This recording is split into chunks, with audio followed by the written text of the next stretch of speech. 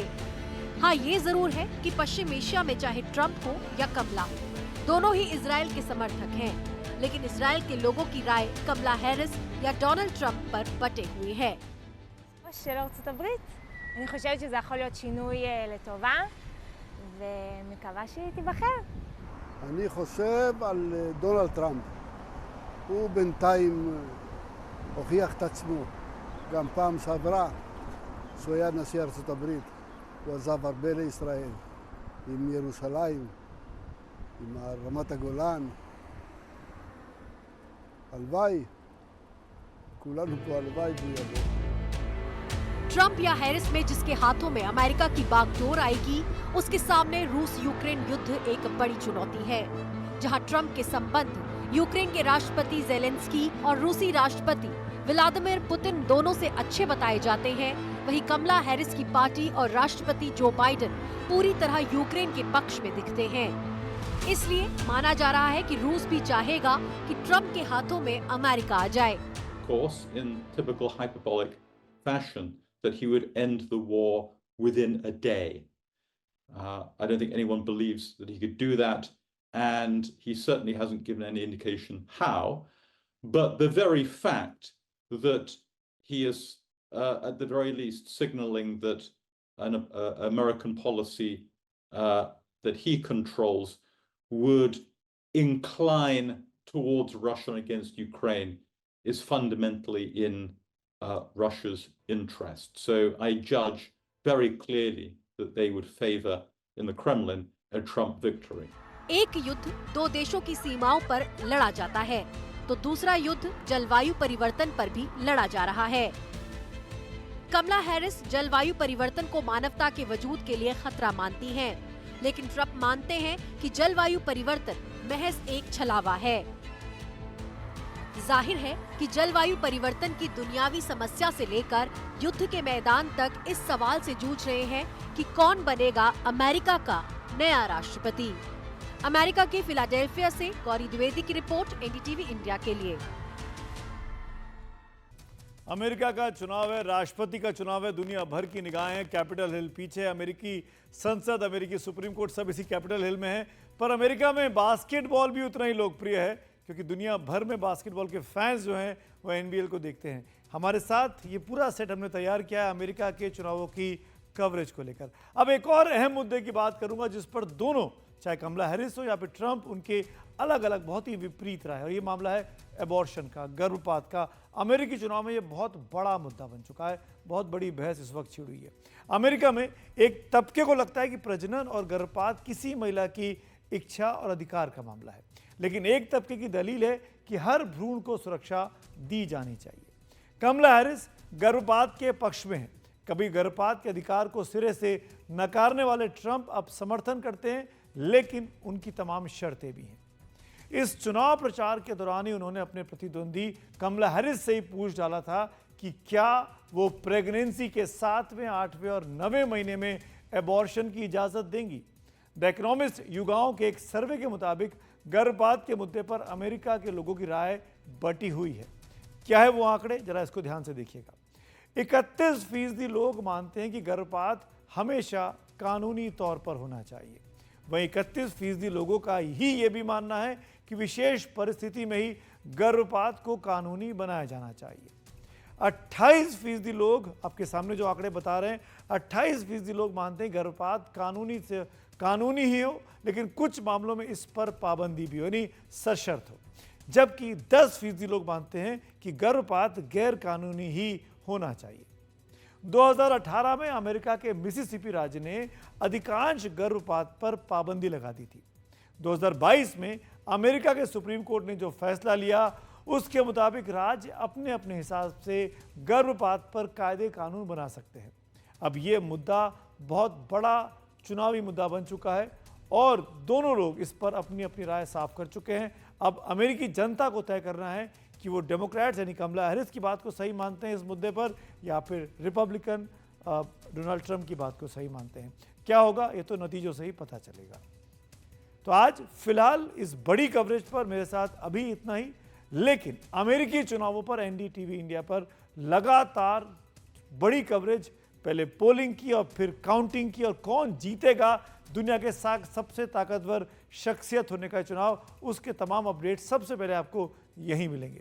फिलहाल एक ब्रेक, आप देखते रहिए एनडीटीवी इंडिया।